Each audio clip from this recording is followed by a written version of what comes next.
नमस्कार दोस्तों, आज एक ऐसे केस के बारे में हम चर्चा कर रहे हैं जो आजकल छोटे बच्चों में, खासकर एचएफ और जर्सी जो बच्चे होते हैं उनमें बहुत ज़्यादा हो रहा है और बहुत ज़्यादा मृत्यु कारक हो रहा है। ये देखिए, ये जो बछिया है ये परसों तक सामान्य थी और उसके बाद आज देखिए कितनी हाँफ रही है। तो अब हम ये जानेंगे कि आखिर इस केड़ी को क्या हुआ है, क्या क्या लक्षण दिखाए और क्या क्या इसको दवाई दी गई है और किस तरह से इसको बचाया जा सकता है।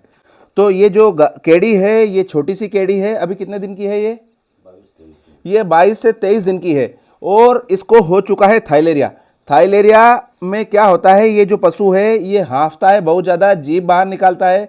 और एक चीज़ देखिए, लिम्फ नोड जो इसकी है ये बहुत बड़ी हो चुकी है। ये लगभग इतनी बड़ी इसकी लिम्फ नोड हो चुकी है। यहाँ पर सामान्यतः ये बिल्कुल छोटी सी होती है छोटे बच्चों में, लेकिन इसमें जो आकार है वो बढ़ चुका है।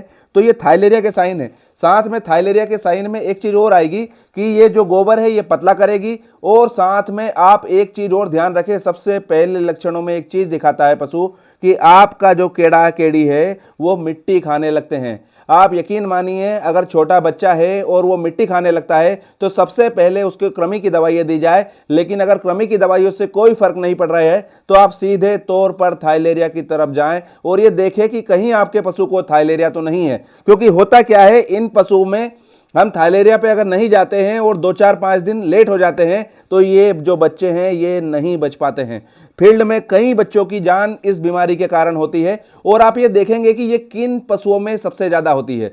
तो ये होती है जो प्योर एचएफ, प्योर जर्सी, जो 70% से ऊपर प्योरिटी की ओर चले जाते हैं, उन पशुओं में ये जो बीमारी है ये बहुत ज़्यादा प्रोमिनेंट है। और अगर मैं कहूँ कि क्या 10 में से कितने बच्चों को हो सकती है, तो मुझे जहां तक लगता है, जो मेरे अनुभव है, मुझे लगता है 10 में से 6 बच्चों को अगर वो मिट्टी खा रहा है तो वो थाइलेरिया से संक्रमित हो सकते हैं। तो निश्चित तौर पर अगर आपका कोई केड़े केड़ी हैं, आपकी डेयरी में कोई छोटे पशु हैं और उनकी मृत्यु हो रही है, तो और एक लक्षण आपको सामान्य दिखेगा कि वो मिट्टी खाना शुरू करेंगे। मिट्टी खाना कृमियों के कारण भी करते हैं, लेकिन आप एक बार कृमि की दवाई दे चुके हैं, उसके बावजूद भी कोई परिवर्तन नहीं आ रहा है, तो निश्चित तौर पर थाइलेरिया की ओर आपको जाना ही चाहिए।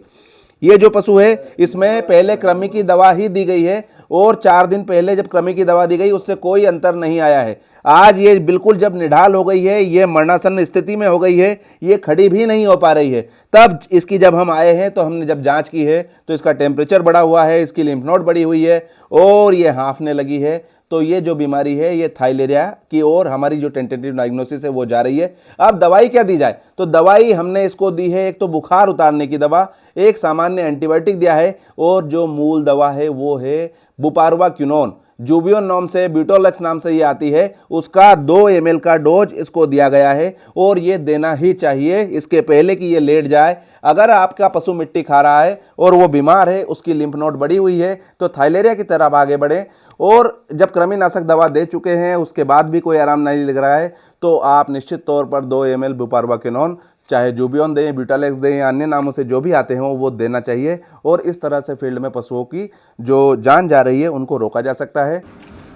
ये देखिए, इस तरह से जो पशु है वो लेट जाता है और देखिए हाँफ रही है, ये कितनी तेज हाँफ रही है। और साथ में एक लक्षण और इसका दिखेगा आपको, ये देखिए जीभ निकाल के सांस ले रही है और साथ में अब हम इसकी आंखें देखने वाले हैं। आप आंखों को देखिए, ये बिल्कुल सफ़ेद हो चुकी है, जो हल्का सा लालिमा है वो ख़त्म हो चुकी है। और ये देखिए, इस तरह से जो पशु है वो निढाल हो जाता है। तो अपने बच्चों को बचाइए और बहुत बहुत धन्यवाद।